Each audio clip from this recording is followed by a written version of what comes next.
Benjamin Netanyahu के उस दावे ने पूरे गल्फ रीजन में तनाव को और बढ़ा दिया है, जिसमें दावा ये किया गया है कि उन्होंने ईरान वॉर के दौरान सीक्रेटली यूनाइटेड अरब अमीरात का दौरा किया है और वहां यूएई प्रेसिडेंट मोहम्मद बिन जायद अल नहयान से मुलाकात की थी।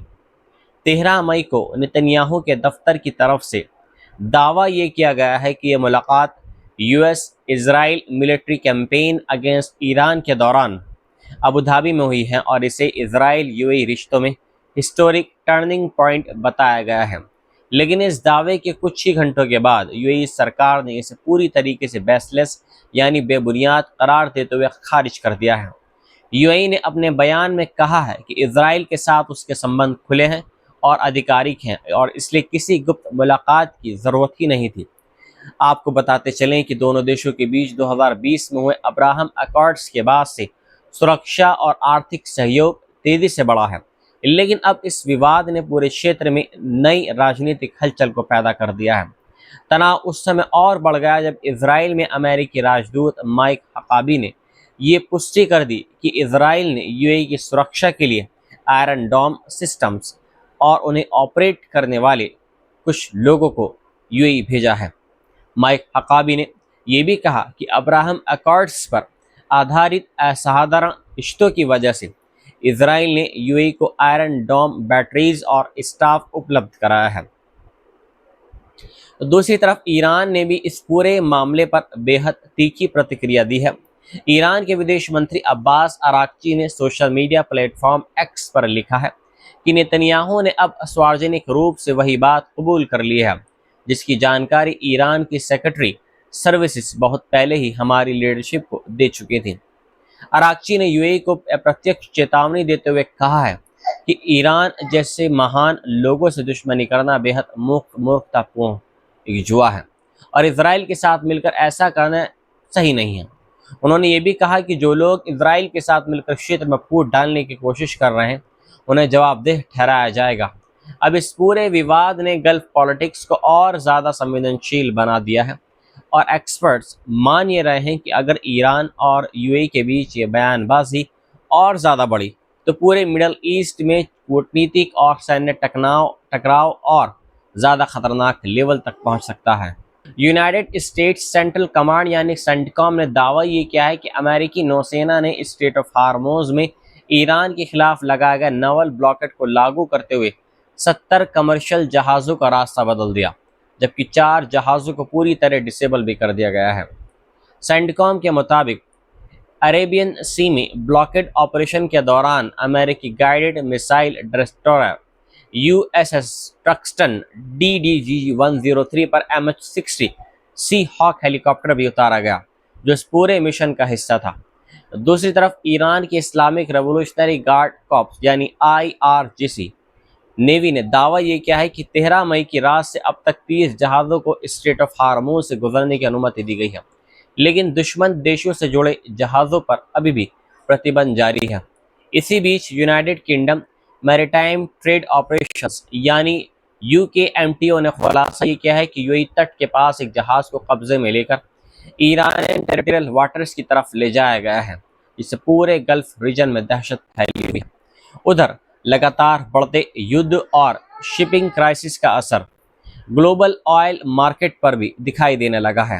हालांकि दिन के कारोबार में तेल की कीमतों में कुछ गिरावट थोड़ी दर्ज की गई है।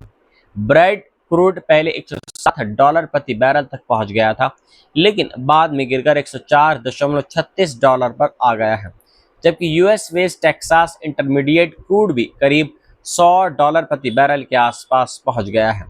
ये पूरा संकट इस समय शुरू हुआ जब यूनाइटेड स्टेट्स और इजराइल ने ईरान पर बड़े हवाई हमले किए।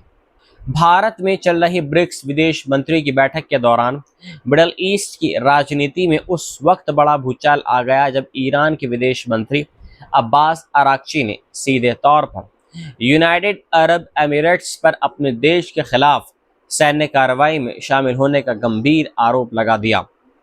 ईरानी सरकारी मीडिया के मुताबिक अराक्ची ने कहा कि उन्होंने ब्रिक्स बैठक में एकता बनाए रखने के लिए यूएई का नाम खुलकर नहीं लिया है, लेकिन सच्चाई यह है कि यूएई सीधे तौर पर ईरान पर हुए हमलों में शामिल था। उन्होंने कहा कि जब ईरान पर हमले शुरू हुए तब यूएई ने उसकी निंदा तक नहीं की। अरागची का ये बयान उस समय आया है जब एक दिन पहले ही यूएई ने बेंजामिन नेतन्याहू के उस दावे को खारिज कर दिया था जिसमें उन्होंने ये दावा किया है कि ईरान वॉर के दौरान उन्होंने यूएई का दौरा किया था। इसके बाद अरागची ने चेतावनी भरे अंदाज में कहा था कि जो लोग इजराइल के साथ मिलकर क्षेत्र में फूट डालने की कोशिश कर रहे हैं उन्हें जवाबदेह ठहराया जाएगा। ईरानी मीडिया ने यह नहीं बताया कि ब्रिक्स बैठक में यूएई के प्रतिनिधि ने क्या कहा था, लेकिन जवाब में अरागची ने साफ कहा है कि ना तो अमेरिकी सैन्य अड्डे और ना ही इजराइल के साथ गठबंधन यूएई को सुरक्षा दे सकते हैं। कहा है कि यह हमला उस समय हुआ है जब हाजी अली नाम का पारंपरिक लकड़ी का जहाज सोमालिया से संयुक्त अरब अमीरात की तरफ जा रहा था। रिपोर्ट्स के मुताबिक बुधवार तड़के जहाज पर अचानक जोरदार धमाका हुआ है, जिसके बाद उसमें भीषण आग लग गई और देखते ही देखते पूरा जहाज समुद्र में डूब गया। हालांकि राहत की बात यह रही कि जहाज पर मौजूद सभी 14 भारतीय क्रू मेंबर्स को ओमान कोस्ट गार्ड ने सुरक्षित बचा लिया है और उन्हें दीबा पोर्ट पहुंचाया गया है। भारत के विदेश मंत्रालय ने इस हमले को अस्वीकार्य बताते हुए कहा है कि निर्दोष नागरिक नाविकों और कमर्शियल शिपिंग को निशाना बनाना बेहद खतरनाक है। भारत ने साफ कहा है कि समुद्री व्यापार और नेविगेशन की आज़ादी को किसी भी हालात में बाधित नहीं किया जाना चाहिए। हालांकि भारत के अभी तक आधिकारिक तौर पर यह नहीं बताया कि हमला किसने किया, लेकिन ब्रिटिश मैरीटाइम सिक्योरिटी कंपनी वैंगवर्ड और अन्य समुद्री सुरक्षा सूत्रों का कहना है कि यह हमला संभवतः ड्रोन या मिसाइल से किया गया था। बताया जा रहा है कि जहाज में पशुधन यानी जानवर लदे हुए थे। ये घटना इसलिए और ज़्यादा खतरनाक मानी जा रही है क्योंकि 28 फरवरी से शुरू हुए ईरान कॉन्फ्लिक्ट के बाद ये दूसरा जहाज है जो इस क्षेत्र में डूबा है।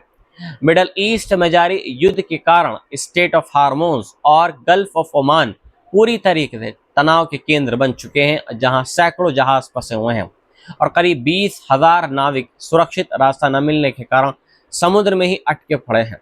मैरीटाइम ट्रैफिक डेटा के मुताबिक हाजी अली जहाज ने आखिरी बार 11 मई को मस्कट के पास अपनी लोकेशन भेजी थी।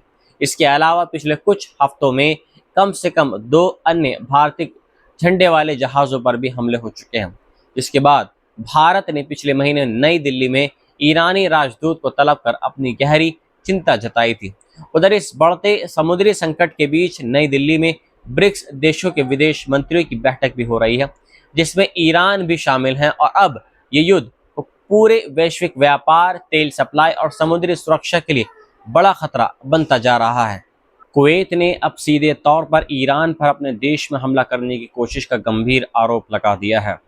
कुवैत के मुताबिक 1 मई को ईरानियन रेवोल्यूशनरी गार्ड कॉर्प्स से जुड़ी एक टीम ने पर्शियन गल्फ में स्थित बबियान आइसलैंड में घुसपैठ करने की कोशिश की थी, जहां चीन की मदद से एक बड़ा स्ट्रेटेजिक पोर्ट बनाया जा रहा है।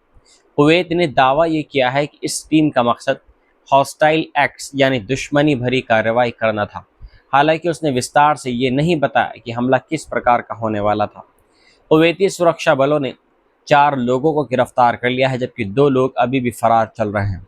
इस कार्रवाई के दौरान एक कुवैती सुरक्षा अधिकारी घायल भी हुआ। बताया जा रहा है कि बबियान आइसलैंड पर बन रहा मुबारक अल कबीर पोर्ट चीन की बेल्ट एंड रोड इनिशिएटिव परियोजना का हिस्सा है और युद्ध के दौरान ये परियोजना भी ईरानियन अटैक्स का निशाना बन चुकी है। ये खुलासा ऐसे समय पर हुआ है जब अमेरिकी राष्ट्रपति डोनाल्ड ट्रंप चीन यात्रा पर जाने वाले हैं, जहां उनकी मुलाकात चीनी राष्ट्रपति शी जिनपिंग से होगी और ईरान वॉर बड़ा मुद्दा माना जा रहा है। स्ट्रेट ऑफ हार्मोज अभी भी ईरानियन प्रेशर में है, जबकि अमेरिका ने ईरान के खिलाफ नेवल ब्लॉकेट जारी रखा हुआ है। इसी बीच इजराइल और यूएई के बीच बढ़ते सैन्य रिश्ते भी खुलकर सामने आ गए हैं। माइक हकाबी ने दावा ये किया है कि इजराइल ने यूएई की सुरक्षा के लिए आयरन डोम सिस्टम्स और उन्हें चलाने वाले पर्सनल यानी ऑपरेटर भेजे हैं। ये पहली बार है जब सार्वजनिक रूप से माना यह गया है कि इजरायली मिलिट्री सीधे यूएई में मौजूद है। गौरतलब है कि अब्राहम अकॉर्ड्स के बाद से इजराइल और यूएई के रिश्ते तेजी से मजबूत हुए हैं, लेकिन ईरान लंबे समय से आरोप लगाता रहा है कि इजराइल की मिलिट्री और इंटेलिजेंस प्रेजेंस यूएई में अभी भी मौजूद है। उधर माइक हकाबी ने यह भी कहा है कि जल्द ही और गल्फ कंट्रीज भी इसराइल के साथ संबंध नॉर्मल कर सकती हैं। हालांकि गजा वॉर और पूरे क्षेत्र में जारी हमलों की वजह से कई अरब देशों में भारी नाराजगी बनी हुई है।